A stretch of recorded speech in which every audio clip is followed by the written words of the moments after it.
오늘 누가복음 17장 5절로 6절에 간단한 말씀이죠. 사도들이 주께 여짜오되 우리에게 뭘 더해달라고요? 믿음을 더해주세요. 믿음 더해주세요.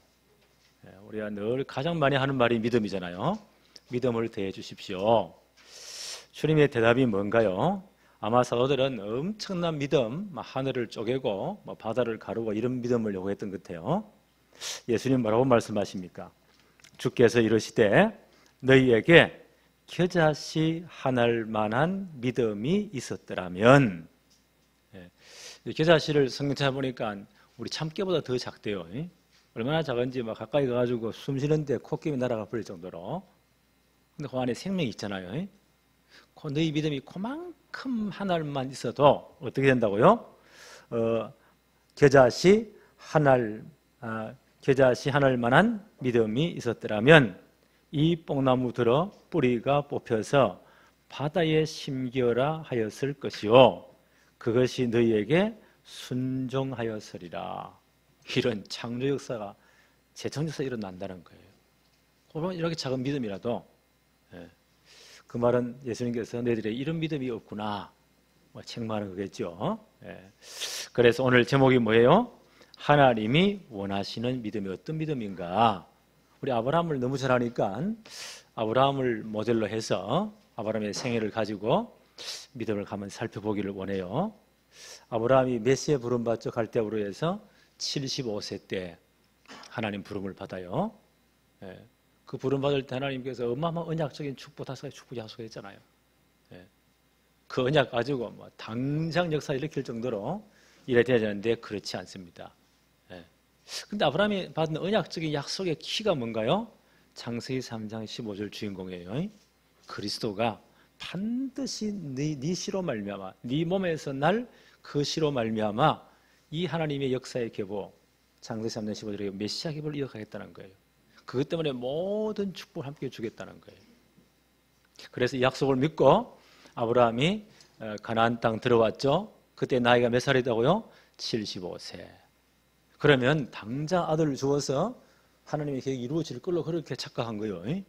그런데 10년을 기다려도 아들이 생기지 않는 거예요. 나이는 점점 늘어나고 있고, 지금도 75세 같으면 작은 나이가 아니잖아요. 75에서 85세가 되었다. 벌써 부인 사라는요 80이 넘어버렸는데 10년을 기다려도 아무런 변화가 없는 거예요.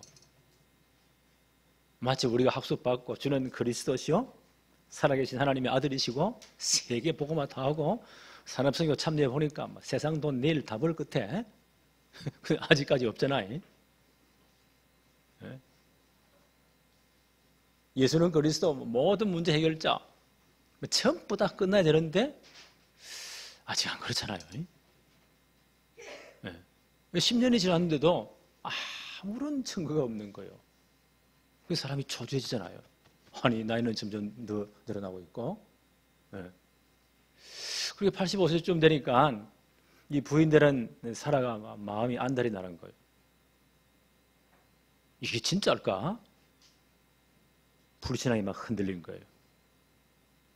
그래서 애굽 땅에 갔다 그때 데려온 젊은 여종이 있죠. 애굽 사람 하갈이란 여종이 있단 말이에요. 그 남편에게 제시를 해요. 도무지 하나님 역사가 뭐고 우리는 못 기다리겠다. 그래서 이 여종을 통해서 아들을 낳아서 하나님 계획이 이루어지지 않겠느냐. 그 불신앙적인 인본주의를 이야기합니다. 하나님 분명히 뭐라고 했죠?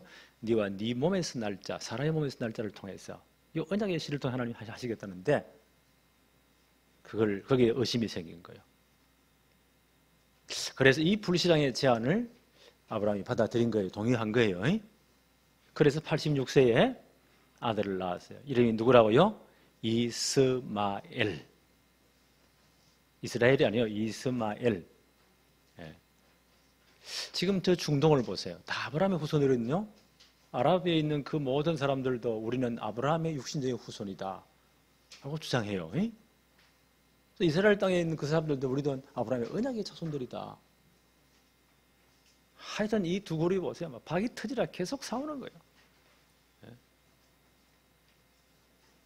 불신앙의 아들 이스마엘을 낳습니다. 86세 때. 그리고 13년이라는 세월이 흘러요. 그러면 아브라함 나이가 몇 살이었을까요? 99세. 까지 성경에 보니까요, 아무런 기록이 없어요. 공백기예요. 그러니까 아브라함과 사라의 이 가정에는 신앙과 불신앙이 엎치락뒤치락, 오늘은 늦었다가 내일은 안 늦었다가. 우리 그렇잖아요. 기도할 때는 세계복음 아닌 사람이 없어. 현장 가보니 다 깨져 들어와. 내가 믿음이 있는 건지 없는 건지, 내가 직분을 맡았는데 이게 진짜인지, 이런 엎치락뒤치락, 신앙과 불신앙이 공존하는 그런 갈등의 시기여서 13년. 99세 되어서 하나님이 개입하세요. 이름부터 바꿔버려요. 아브라함을 아브라함에서 아브라함으로, 사라에서 사레로 그들의 정체성을 확인하는 거예요. 도대체 너희가 누구냐는 거예요. 그렇죠? 여러분 강호의 목사라면 딱 떠오르는 게 있잖아요. 요래 생긴 사람, 전후 좌우 딱 바른 사람. 이러면 자기 정체성이에요. 그 신앙의 정체성을 확인시키는 겁니다. 그러면서요, 하나님이 그 언약을 다시 말씀하십니다. 75세 부를 때 그 말씀. 25년 지났잖아요. 다시 확인하는 거예요. 내가 반드시 내 언약을 이루고 가겠다는 거예요. 언약의 주체, 언약을 이루시는 성체는 하나님이 이루고 가시는 겁니다. 세계복음을 이라니까요, 참 멀리같이 보이잖아요. 근데 그걸 하나님이 하시겠대요. 아브라함 보세요. 아브라함의 믿음과 상황과 나이와 상관없이 하나님이 하시겠다는 거예요. 내가 다시 언약을 확인시킨다.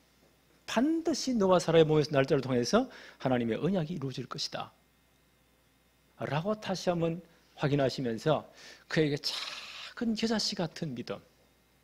아브라함 믿음이 썩 좋은 게 아니에요. 하늘을 쪼개고 막 바다를 가로 그런 믿음이 아니에요. 우리 캠프 마치고 보고할 때 보면 대단해요. 나는 뒤에서 가만히 봅니다. 이분의 막 대역사를 낳고 영접 30명 했고 다락방 20군데 열렸고 지교회 10군데 열렸고 막 대역사를 낳고 하늘 뒤에 가보니까 별로 없어. 뭐 이 사람만 헷갈리고 있어. 아브라함도 비슷했습니다. 25년 지나 다시 하나님 확인시키는 거예요. 정체성을 확인시키는 거예요. 언약을 내가 하겠다는 거예요. 가면서 그 아브라함의 그 작은 믿음이 다시 싹 터도록. 믿음이 죽은 건 아니에요. 겨자씨만큼 조그마한 것. 그 믿음을 다시 한번 회복시키고 자라게 하십니다. 이 하나님의 방법이에요. 그 여러분 믿음 없다고 뭐 실망하지는 마세요. 아브라함도 그랬어요. 25년 이 사람 인생을 쭉 한번 펴보세요. 그랬잖아요. 자, 1번 봅시다. 믿음의 조상 아브라함의 믿음이 어땠는가? 창세기 12장 1절로 4절. 75세 때 아브라함 부를 때는 대단했습니다. 대단한 언약을 말씀하셨잖아요. 내가 너에게 복의 근원이 되게 하겠다. 근원적인 축복이에요. 너로 말미암아 모든 사람 복음은 나 대표적인 축복이에요. 모든 민족이 너 때문에 복을 받겠다. 시대적인 축복이에요. 내 이름을 창대케 할 것이다. 기념비적인 축복이에요. 이것 때문에 너를 저주하는 내가 저주해버리겠다. 너를 축복하는 자를 내가 축복했다. 그 축복을 하나님의 축복을 막을 수가 없어요. 불가항력적인 축복. 엄청난 약속하셨잖아요. 이 모든 언약의 기준이 누구라고요? 창세기 3장 15절 오실 메시아 그리스도. 그분은 반드시 아브라함의 씨를 통해서 오실 것입니다. 내가 이 일을 이루겠다는 거예요. 그래서 이 일을 이룰 가나안 땅으로 가라. 그래서 이분이 가나안 땅 왔어요. 10년을 기다렸는데도 아들을 안 주시잖아요. 초조해진 거야. 그 믿음이 흔들리는 거예요. 사라의 나이가 점점 80세가 훨씬 넘는 할머니가 되어버렸으니까 이분의 믿음이 막 흔들리는 겁니다. 불신앙이 막 생기는 겁니다. 사라의 말을 한번 들어볼까요? 창세기 16장 1절로 3절. 아브라함의 아내 사라는 출산하지 못하였고 그에게 한 여종이 있으니 애굽 사람이요 이름은 하갈이라. 사레가 아브라함에게 이르되 여호와께서 내 출산을 허락하지 아니하셨으니. 이건 망구 자기 생각이야. 하나님 분명히 처음부터 뭐라고 말했죠? 반드시 너와 사레의 몸을 통해 날 아들을 통해서. 하나님 일을 하시겠다는데 10년쯤 되니까 불신앙이 막 올라오니까 흔들리는 거예요. 현실 보고 흔들리는 거예요.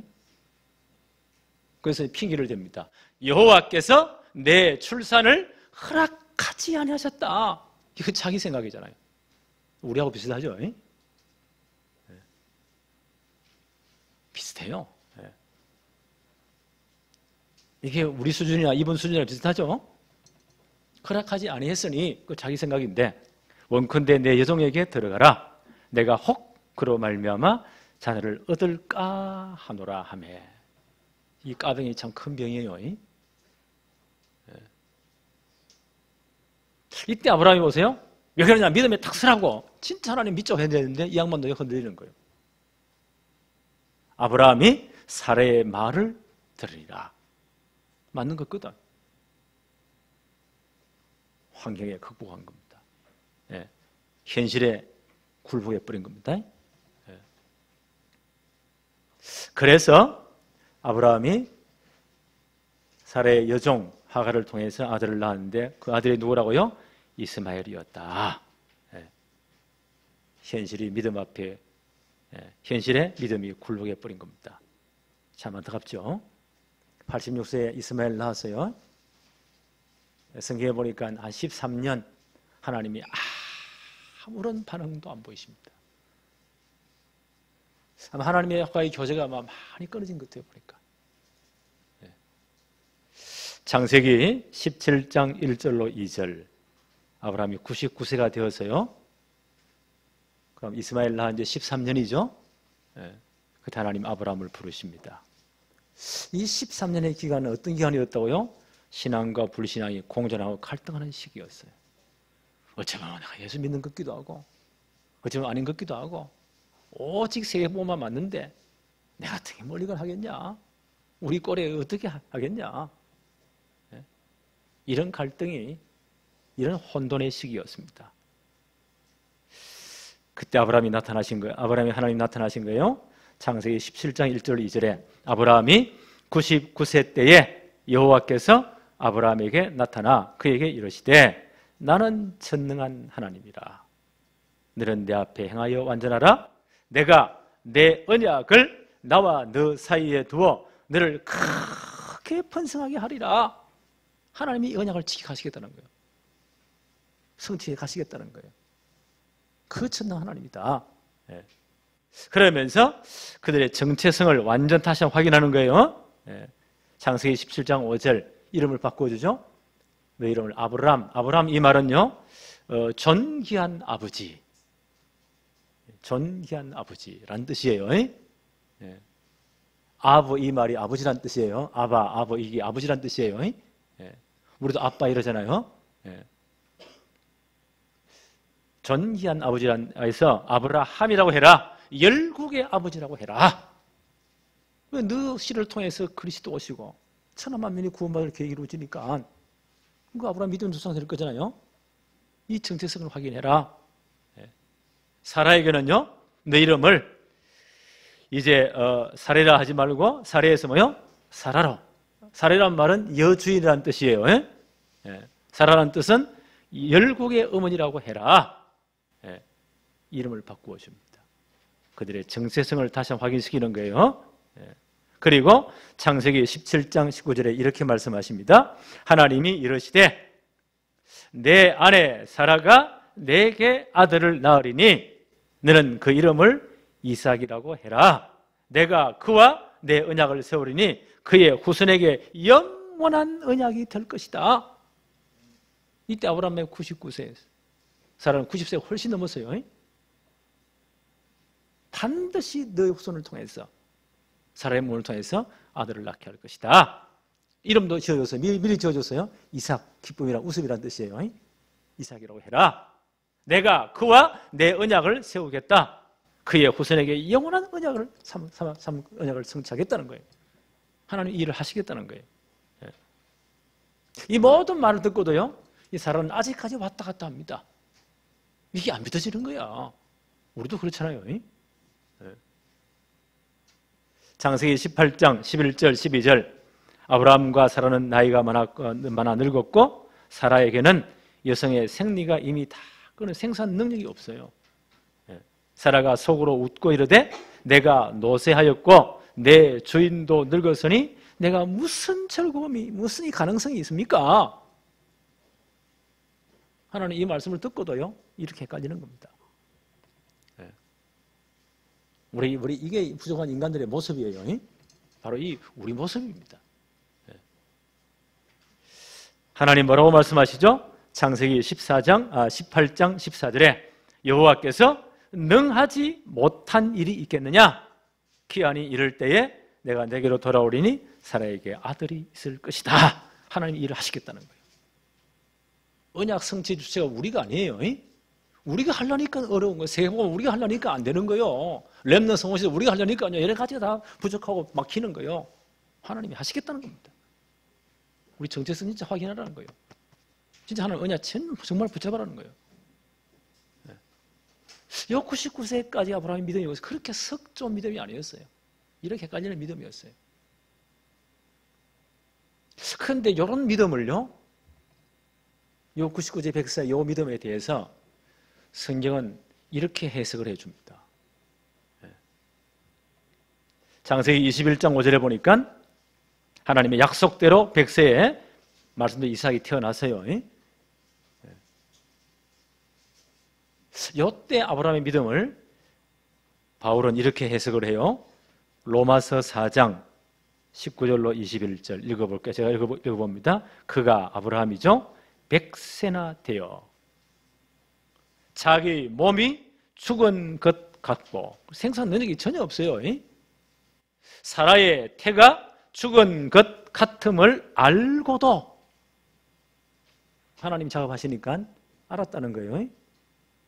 그 불신앙이 더 컸겠죠. 이게 훨씬 더 크게 보였겠죠. 인간 조건이 훨씬 더 크게 보였겠죠. 우리 절대 안 됩니다. 용호사는 이걸 가리켜서 뭐라고 말해요? 절대 불가능이다. 우리는 절대 안 된다. 라는 그런 상황 속에서도 믿음이 약해지지 아니했다. 그 말은 조그마한 제자씨만 이런 믿음이 있었다는 거예요. 약해지지 아니하고 믿음이 없어 하나님의 약속을 의심하지 않고 믿음으로 오히려 견고해져서 하나님께 영광을 돌리며 약속하신 그것을 또한 능히 이루실 줄을 확신하였다. 그 작은 믿음이냐 보세요. 하나님 약속이니까 칭찬을 하실 것이다 라고 믿었다는 거예요. 그걸 확신했다는 거예요. 하나님 요 작은 믿음을 원하십니다. 그래서 요 믿음을 보시고 하나님은요 아브라함을 어렵다고 인정하신 거예요. 사라에 관해서는 뭐라고 말씀하십니까? 히브리서 11장 11절로 12절에 이렇게 해석을 해줍니다. 믿음으로 사라 자신도 나이가 많아 단산하였으나 생리가 다 끊어지고 이제 아이 낳을 모든 소망, 육신적인 모든 게 다 끊어진 겁니다. 절대 불가능이에요. 잉태할 수 있는 그렇게 단산했지만 잉태할 수 있는 힘을 얻었다. 요 작은 믿음과 요 힘을 얻은 거예요. 요 작은 믿음으로 힘을 얻은 거예요. 잉태할 힘을 얻었다. 이런 약속하신 일을 믿으신 줄 알았습니다. 이러므로 죽은 자와 같은 한 사람으로 말미암아 하늘의 흐다한 별과 또 해변의 무수한 모래 같은 많은 후손이 생육하였느니라. 하나님은 요 믿음의 역사하셨다는 거예요. 그 작은 믿음이 잉태할 힘을 얻었다는 거예요. 하나님 역사죠. 자, 이런 걸 전제하고요 오늘 제자들의 말을 한번 들어볼까요? 아까 읽었죠? 누가복음 17장 5절 6절 사도들이 여짜오되 우리에게 믿음을 더하여 주소서. 우리는 막 대단한 거 그렇게 요구합니다. 예수님 답변 한번 들어볼까요? 누가복음 17장 6절 주께서 이르시되 너희에게 겨자씨 한 알만한 믿음이 있었더라면 이 뽕나무 들어 뿌리가 뽑혀 바다에 심겨라 하였을 것이요 그것이 너희에게 순종하였으리라. 거기서 작은 믿음만 있다면 창조의 역사를, 재창 역사를 이룬다는 거예요. 하나님은 요 작은 믿음을 요구하십니다. 우리는 대단한 거 이렇게 막 자랑하잖아요. 저래서 간증할 때 간증을 난 자세히 들어봅니다. 거기다 막 부풀려 하거든요. 요만한 걸 이만큼 해가지고 내가 이렇게 믿음이 있고, 예? 저는 그거 보면서 저게 아닐 건데 믿음의 조상 아브라함도 보세요. 요 작은 믿음이 역사했다는 거예요. 예. 세 번째 봅시다. 하나님이 원하시는 믿음. 마태복음 17장 20절도 주님 같은 말씀을 하세요. 이르시되 너희 믿음이 작은 까닭이니라.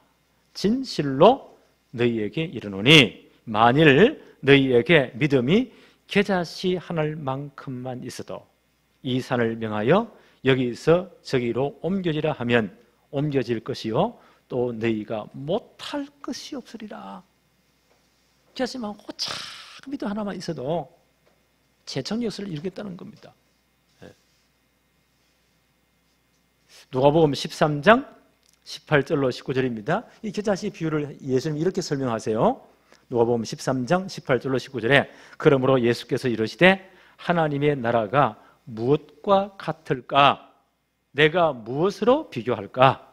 마치 사람이 자기 채소밭에 갖다 심은 겨자씨 하늘 같으니 자라 나무가 되어 공중의 새들이 그 가지에 깃들었느니라.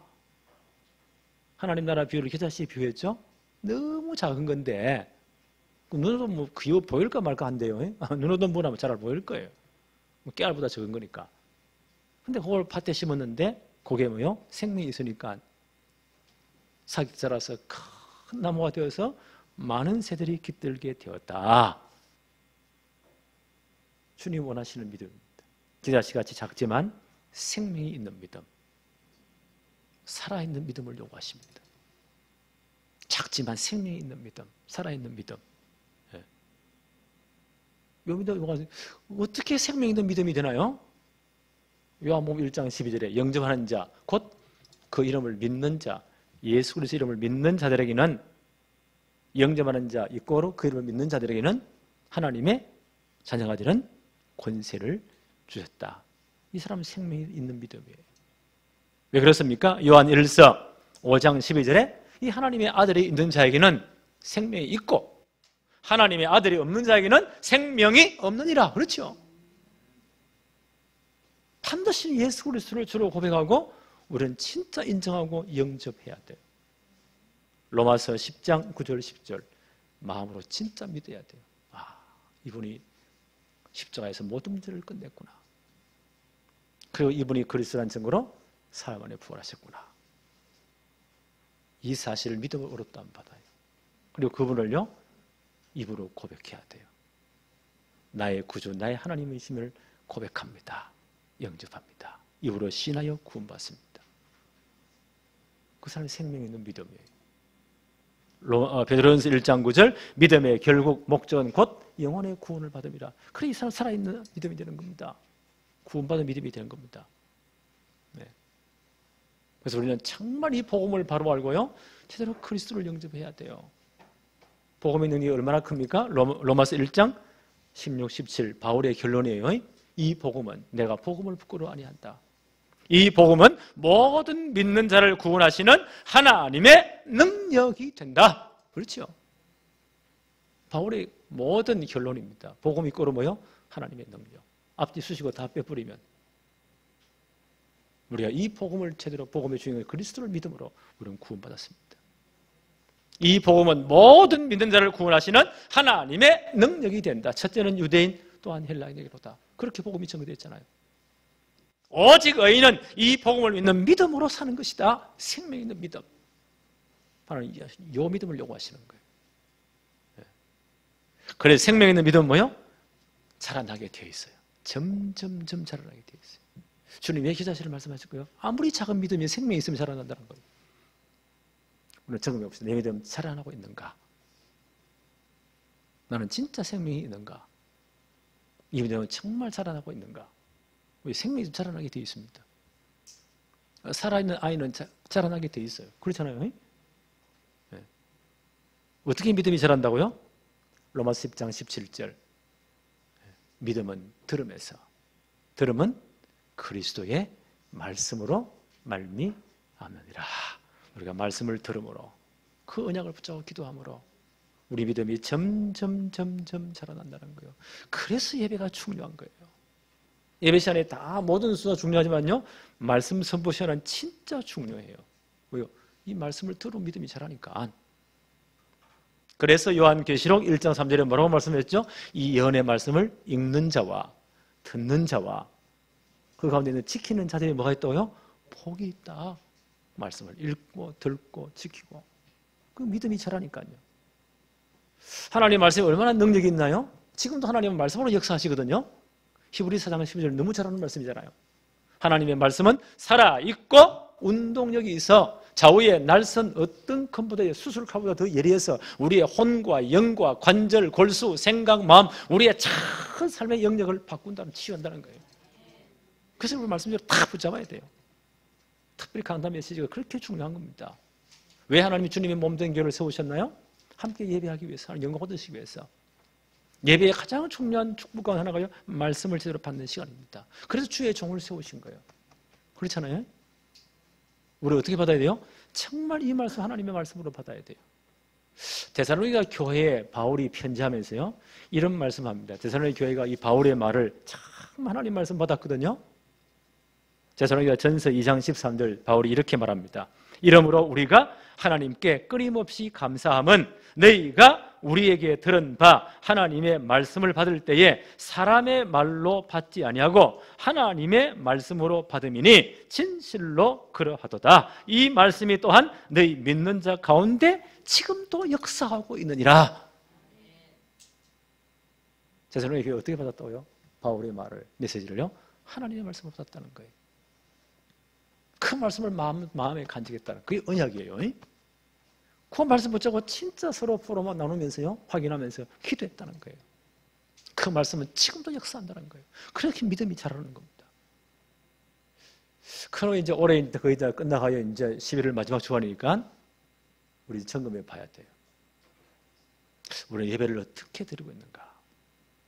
특별히 말씀 받을 준비를 어떻게 하고 있는가?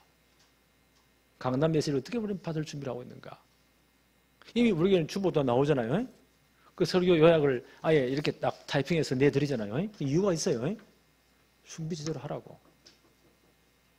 그럼 제목 딱 보고요, 오늘 성경 본문 미리 찾아가지고 다 읽고, 혹시 우리 랩넌트 자녀들과 함께 온 분들이 있다면요, 좀 빨리 와서 모아놓고 오늘 강단 제목이 뭐지?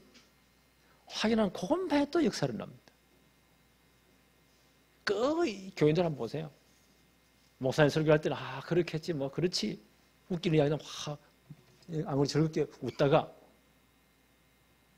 그러다가요, 은혜 받았습니다 돌아서 가지고 딱 나가는 순간 머리 흔들어 보다 없어. 뭐 들었는지 좀 몰라. 사단은 이걸 노리는 거예요. 씨 뿌리는 비유 아시죠? 뿌렸는데 돌짝밭에 길가에 지들이 와서 다 쪼아 다 먹어버렸다. 말씀 받을 때는요, 기쁘게 들었는데 돌아올 때 다 나가버린 거예요. 돌짝밭, 은혜 받았다, 제목 붙잡았다 했는데요, 돌짝밭 보세요. 햇빛 나니까 뿌리가 깊잖아. 다 죽어버리는 거예요. 가시밭 자라지 못하는 거예요. 옥토에 떨어지니까 말씀대로 받았다는 거예요. 그걸 진짜 내게 언약을 붙잡았다는 거예요. 정말 그것을 기도했다는 거예요. 100배, 10배, 100배, 수십 배 역사를 낳느니라. 믿음이 이렇게 자라는 겁니다. 그 말씀을 어떻게 받냐, 우리 점검해 봐야 돼요. 그래서 나는 제안합니다. 이제 내년부터는 좀 랩런트 있는 특별히 태영아부 아이들 부모님들 한 30분 먼저 좀 서둘러 가지고 미리 와서 아이들이 다 영적으로는 다 들어 통해요. 어릴수록 육신적으로는 미련하지만 영적으로는 더 예민합니다. 훨씬 더 예민합니다. 그러니까 부모가 함께 오늘 메시지 본문 찾고 말씀 읽어보고 서론에 이미 다 방향 나와 있잖아요. 함께 읽어보고 만약에 내가 모르는 성경 있으면 한 번 더 찾아보고 이렇게만 해도요 영적 준비가 되는 겁니다. 말씀 받을 워밍업이 되는 거예요. 이렇게 좀 우리 아이들을 교육시킬 수 없을까? 어릴 때부터 엄마 태속부터 가장 중요한 나이부터 그렇게 할 수 없을까? 그건 제대로 그릇 준비하는 거예요. 비가 아무리 억수가 쏟아지면 뭐합니까? 그릇 거꾸로 엎어놨는데 한 방울도 안 들어가는 거예요. 제대로 준비하면 아마 이 시간이 정말 성령께서 깨닫게 하실 겁니다. 믿음 자라게 하실 겁니다. 데살로니가 교회 바울이 편지하면서 진짜 하나님께 감사한다. 내가 전한 그 말을 너희들이 하나님의 음성으로 듣지 않았느냐. 그 마음에 담았다는 거예요. 그러려고 진짜 말씀 서로 나누며 그걸 포럼이라고 합니까? 그걸 정말 기도했다는 거예요. 너희 가운데 지금도 이 말씀이 역사하고 있다는 거예요. 그래서 이제 우리 교회 이 영적 분위기를 이렇게 바꿔야 되겠다. 아시겠죠? 그 다른 분들 우리 교회 와볼 때는 이 교회는 다르네. 벌써 준비가 벌써 다르네. 이런 역사들 정말 하나님 원하시는 믿음 다시 한번 점검되는 축복의 기간 되어지기를 바랍니다. 하나님 아버지 감사합니다. 오늘도 하나님이 원하시는 믿음이 어떤 건지 다시 한번 아브라함의 25년간의 그의 생애를 쭉 펼쳐보면서 믿음이 어떻게 변화되었는지 하나님이 어떻게 변화시켜 가셨는지 이 사실들을 보게 하심을 너무 감사합니다. 우리의 믿음이 겨자씨같이 작을지라도 그리스도가 내 안에 계시기 때문에 생명 있는 믿음이기 때문에 이제 말씀으로 점점 자라게 하여 주옵소서. 큰 열매들을 평생 동안 맺도록 하나님 축복해 주옵소서. 예수님의 이름으로 기도합니다. 아멘.